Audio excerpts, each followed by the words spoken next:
The 6th of February 2024, France delivered the first 3 Mirage 2005F to Ukraine, and they will amount to nothing, like the F-16s.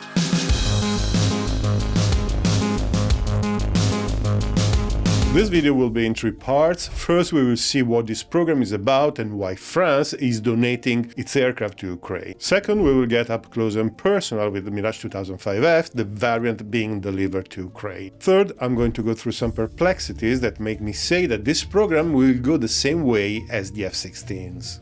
Sometimes you are so disparaging, sir. Otis, I don't like telling people stuff just because it is what they want to hear. French viewers' discretion is advised.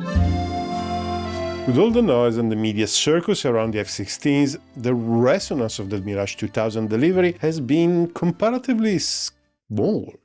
I actually found the coverage more sober, to be honest, but to really get the grasp of how the media outlets presented the entire situation, you need a tool like Ground News, which is sponsoring this video. Ground News is a website and an app that gathers related articles from more than 50,000 sources around the world in one place, so you can compare how different outlets cover the same subject. Every story comes with a clear breakdown of the political bias, credibility, ownership, and then headlines of the sources reporting, all backed by ratings from 3 independent news monitoring organizations. As it was expected, this is a rather important piece of news, so it was covered by plenty of sources, 59, and in this case we see that even the bias is pretty much evenly distributed. With Ground News, you also have some other interesting context information. For example, here we see that the first to give the news was El Mundo. You would have expected to be a French news outlet, but this wasn't the case. Here, with bias comparison, we can see the different spin that is placed by the left and the right. Here, the difference is not massive, but there are indeed some differences. For example, if I click on left, I read here, Ukrainian President Volodymyr Zelensky thanked Macron for transfer, stating that the Ukrainian air fleet continues to expand. But if we go on the right, there is a typically American spin that says this delivery occurs amid ongoing discussions regarding a diplomatic resolution of the war following Donald Trump's return to the White House. This is the kind of nuances that you will never get if you don't use a tool like Ground News. Ground News is very important for my research since I try to be as factual and unbiased as I can about something that often is neither black nor white. If you sign up through my link, you'll get 40% off the Vantage plan, which is what I use to get unlimited access to all the features. I think Ground News is doing a great job and I hope you'll check them out. Please support the people who support me. The announcement of the 6th of February is just the end of a story that started more than 2 years ago. In fact, in late January 2023, it was reported that talks between France and Ukraine included the possibility of transferring some fighter aircraft. It was immediately clear that the Rafale was out of question, but the Mirage 2000, which was progressively being retired by the Armée de l'Air, was a possible candidate. Then France became part of the coalition working on the transfer of the F-16s to Ukraine, that program that led to the creation of the European F-16 Training Center in Romania, based at the Fetesti Air Base. And this was very strange because the Armée de l'Air knows nothing about the F-16. At first, news surfaced that the French were trained Ukrainian pilots in survival and escape tactics, which is quite a perplexing addition in a hurried program with already qualified pilots. Then it became known that France trained 26 new young and green pilots too, qualifying them on the Alpha Jet trainer. These were supposed to go on and convert to the F-16, but the delivery of the Mirage 2000 casts a different light on the whole French program. During the original discussions back in 2023, it seems that Zelensky asked for 12 aircraft. That is the bare minimum for a squadron to be capable of generating a 4-ship sortie a day for an undetermined period, well, at least in theory. And then all went quiet for a long time. In June 2024, the French President Macron, in a speech, made clear that the aircraft being delivered were an upgraded variant of the Mirage 2005F. a variant designed specifically for Ukraine. And in fact, the aircraft are being modified by Dassault from French airframes, receiving updates that were originally designed for the export market. We will get into the details in a bit. The entire program was developed under the radar. Which radar, sir? Otis is a figure of speech. I don't like radars. They cause malfunctions to my circuits, sir. So I was saying that the entire program was very secretive and very little information emerged till recently. The French Defense Minister, Sébastien Lecornu, who seems to like X, posted in October that the first deliveries were planned for Q1 2025. And then, on the 6th of February, he confirmed, always on X, the delivery of the first airframe. The number of aircraft has not been officially confirmed, but some sources say that 3 aircraft have been delivered, and the program includes a whopping total of 6 aircraft, at least for now. In fact, about 40 Mirage 2005 have been produced for the French Air Force, and 27 are still in service. 4 have been lost to attrition, so the French may have a surplus of 9 airframes. However, considering that these aircraft are going to be replaced by Rafales, they may become available in the coming years. Among other operators, Greece may have some Mirage 2000s to give, but the Greeks already made clear that they are not interested. But what is this aircraft that Ukrainians are receiving?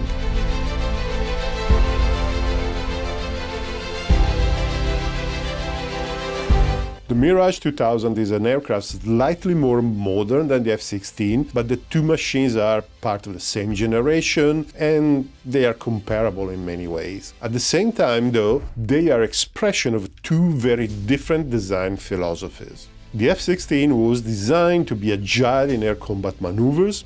The Mirage 2000 was designed to be fast. In fact, the Mirage 2000 is also extremely capable in air combat maneuvers, but its delta wing requires a different approach to air combat. Both aircraft proved to be very versatile, and they progressively became multi-role aircraft, adding capabilities through the addition of new systems and new integrations. However, while the F-16 soon took the route of becoming a multi-role aircraft, the Mirage 2000 variants maintained specialized roles with just secondary multi-role capabilities. The Mirage 2000 has been a successful aircraft. It was built in more than 600 units and it was operated by 10 air forces, and it is still in service with most of them. The F-16, though, has been built in almost 5,000 units. It served, or it is serving, in 30 air forces around the world, and it is one of the most popular combat aircraft in history. This means that the F-16 had many more opportunities for development than the Mirage 2000, and the latest F-16 variants are more modern than the latest Mirage 2000. However, the F-16 in Ukrainian service are indeed comparable with the Mirage 2005F. The Mirage 2000 first flew in 1978, and the IOC in France was reached in 1984. It is a single-seater, single-engine, classic Delta, incredibly good-looking fighter. The maximum takeoff weight is about 17,000 kilos with a max payload of 6,300 kilos. The engine is a Snecma M53P2 with a thrust of 64 kN dry and 95 kN with afterburner. One interesting curiosity about the Mirage 2000 is that the aircraft is actually capable of super cruising. I mean, it needs to be in a completely clean configuration, and even in that case, it may reach Mach 1.02 without the afterburner. It's not of practical use, but it's interesting to know. The first production variant was the 2000C with air-to-air as the main mission. By the way, C stands for chasseur.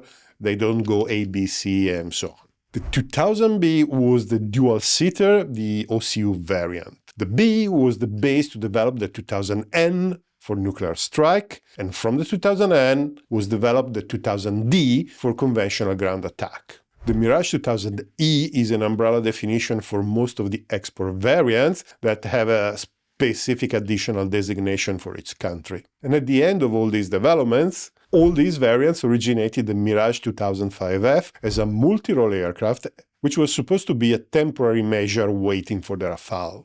And now please let me point out how grateful I am that the French still use LETAs rather than the blocks system.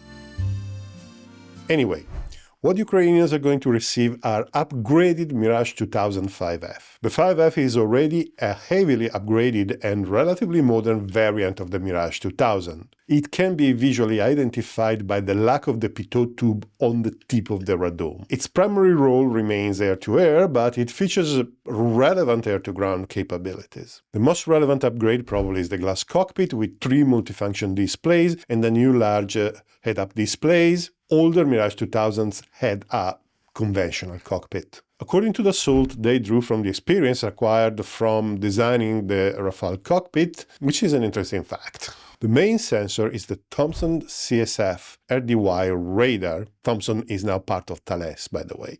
This is still a pulse Doppler radar with a mechanical planar antenna. It features several modes, air-to-air with look-down and shoot-down, air-to-ground and anti-ship. It is credited with the capability of tracking up to 24 targets and shooting at 4 of them with 6 missiles in the air at the same time. In the pilot's judgment, it is kept in high regard, but it is at least 2, if not 3 generations old. He means that it neither a PISA nor an ESA array, and it doesn't feature gallium nitride. Otis, thank you for the accurate and on-point consideration. It is possible that Ukrainian Mirage will be equipped with the RDY-3 radar, which is the latest of the family, featuring synthetic aperture and ground-moving target indicator. It also features non-cooperative target recognition, very small side lobes, and a digital signal processing unit. With fighter-sized targets, it is credited of a range of about 140 kilometers that reduces to 8 kilometers in look-down mode. Overall, it is considered one of the best radars of its generation, in general comparable with the F-16's APG-66, but it is less performing than what is available in the Russian Air Force. Obviously, this is not the only electronic system available on the aircraft. The Mirage 2005 is equipped with a relatively advanced electronic warfare protection suite. Feature the Thales ICMS-2, which is likely being upgraded to the ICMS-3 for the Ukrainian deliveries. As for most of the electronic warfare systems, there is not much information available in the public domain.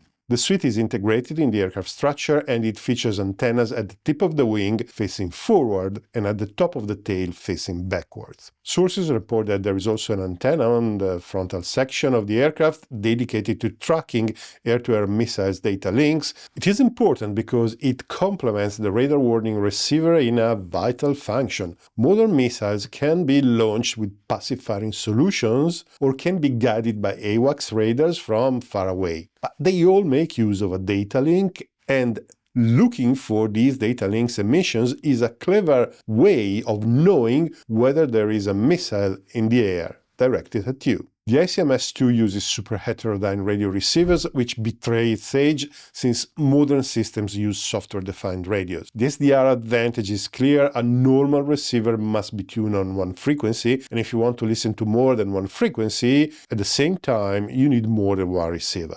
Software-defined radios listen a band of the electromagnetic spectrum with obvious advantages. It is unlikely that the ICMS-3 fixes this because it would be a radical redesign. However, the ICMS-3 likely features an enhanced signal processing unit. In fact, Thales describes the ICMS suites as hybrid, that is, a mix of digital and analog components. These self-defense suites were among the first capable to be used as electronic intelligence gathering systems, featuring a data logger whose results can be used to create electronic orders of battle and to update electronic warfare libraries. This is an extremely important function on the modern battlefield. The ICMS, in this respect, is not as advanced as the Rafale Spectra or as integrated as the Gripen or the F-35, but it is still considered an effective system. The ICMS is also completely automated when it comes to self-protection. It surely controls the chaff dispenser and it surely features jammers, but I couldn't find any specific detail. In terms of weapons, the aircraft features a twin DEFA 5.54 30mm autocannon, which is considered a decent weapon. The main air-to-air weapon, though, is the Mika missile. This is a modular design that is the same missile body, can host an active radar homing or an infrared guidance system. This is quite common in the Russian technical tradition, but it is a practice hardly used in the West. Anyway, this means that the infrared variant is a kinematically formidable missile, while the radar guide variant is, well, short range. With an 80 kilometers range against a cooperative target, it is on the short side of the spectrum. Otherwise, it is a very modern weapon, very capable, and to be honest, I have reason to believe that kinematically it is a bit better than reported, but this is just speculation. The Mirage 2000 can carry up to 6 weapons, which is not a great loadout, but the actual problem is a different one. The Mika is the only air-to-air weapon integrated with the aircraft. US weapons do not work on the Mirage 2000. We will get back to this later. The Mirage 2000 has been integrated with several different types of air-to-ground weaponry. The first is the Damocles targeting pod. It features a very long-range laser target designator and the capability of transmitting video feeds in real time to ground stations. Users witness that the Damocles video quality is outstanding, allowing for target recognition from a very long distance. The Damocles can illuminate targets for the American Paveway series laser-guided bombs. However, to my knowledge, these have not been seen in Ukraine. I think because these are weapons that can be used when the sky above the battlefield is safe, which is not the case in Ukraine. More relevant for Ukraine are 2 other integrations. The Scalp missile is well known to the public. This is the French variant of the Storm Shadow. It is an air-launched, medium-weight subsonic cruise missile with a range of about 550 kilometers. It has become famous in Ukraine because it has been integrated with the Su-24s. Launched from this platform against fixed targets, it created non-negligible issues to the Russian air defenses because its stealth features often cause the surface-to-air missiles radar fuses to malfunction.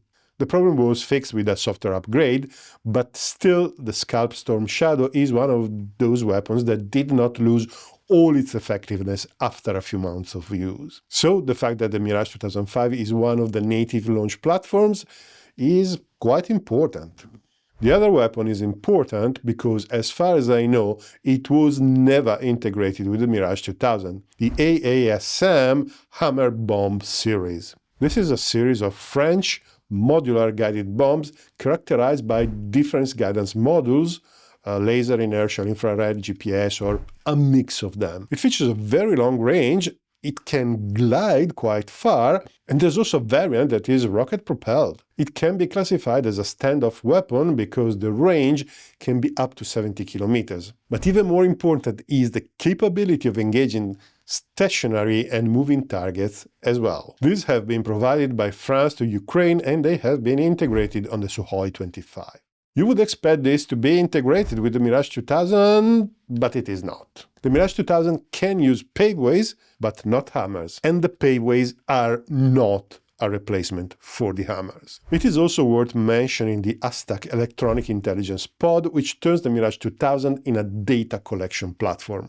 These pods are extremely important on the modern battlefield to build a picture of the opponent's electronic order of battle, but also to collect the data required for the jamming and the non-cooperative recognition of targets. We don't know whether these pods will be delivered to Ukraine, but they would be an important addition. In fact, they would allow for electronic reconnaissance close to the line of contact, where much more detail can be gathered than flying over Poland or Romania. Now, these considerations take us to the crucial question: what impact will the Mirage 2000 have on the operations?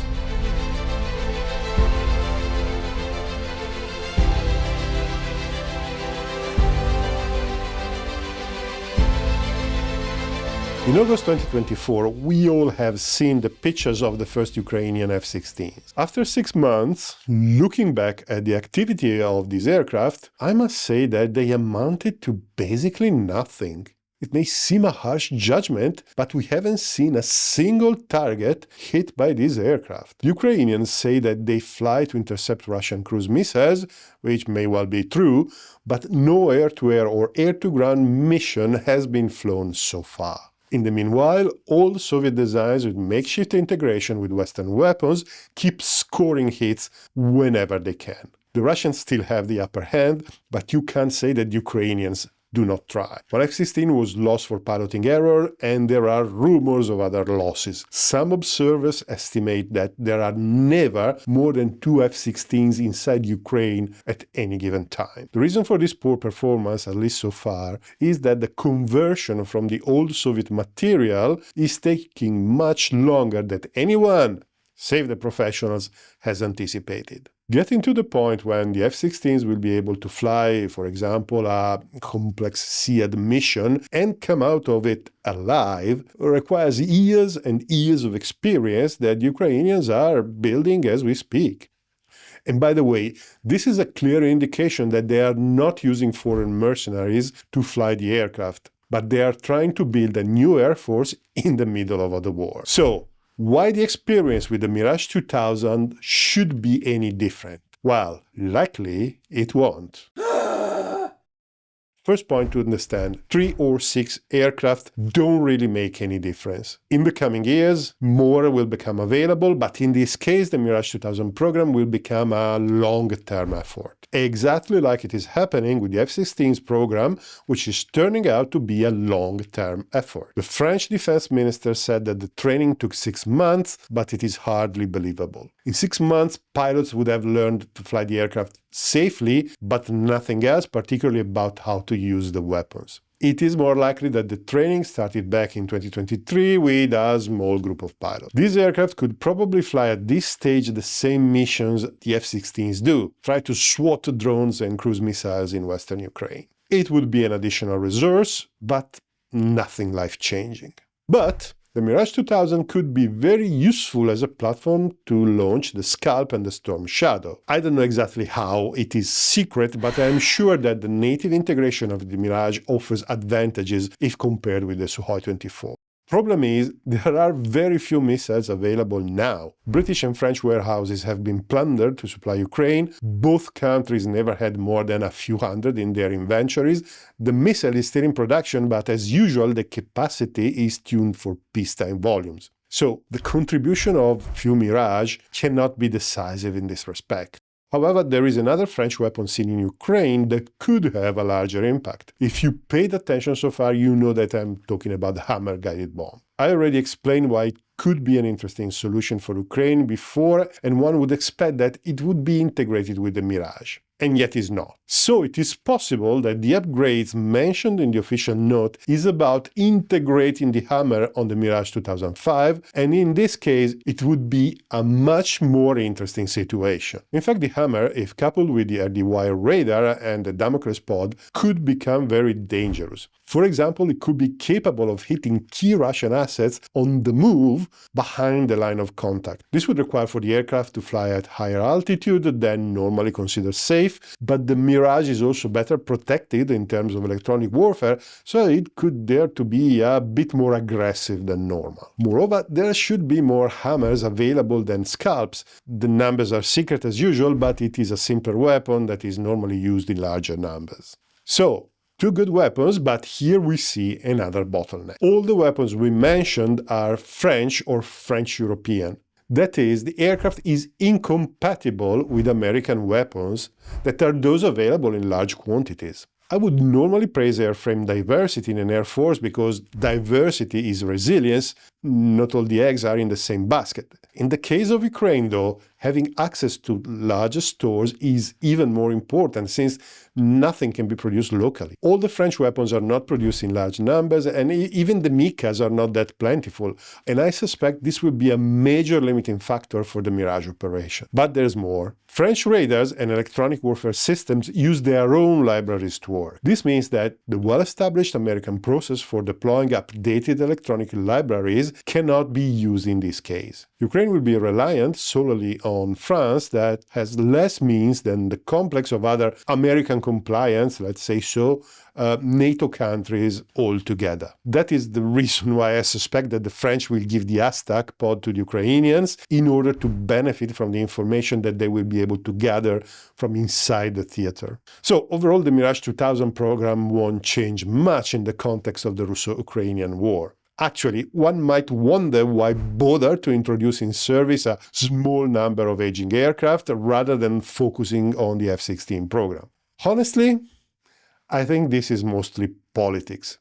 It suited the French and the Ukrainians' narrative, so it is happening. As usual, we will see what the future has in store. It would be nice that we'll never have the occasion of entering combat because a ceasefire was enforced before they had the opportunity. That would be nice. Thank you very much for watching this video. It has been a privilege having had your attention. An enormous thank you to all those who are supporting the channel on Patreon by being a member, on GoFundMe, and by any other of the means available. But if you can't support the channel financially, which is perfectly fine, do it only if you can. Please interact with the video. Leave a comment, hit like, subscribe if you haven't. All these things help immensely with the YouTube algorithm. And if you thought this video was interesting, in this way, the video will be promoted to other people that may find it interesting as well. So, this is the end. Thank you very much for watching, and see you next time.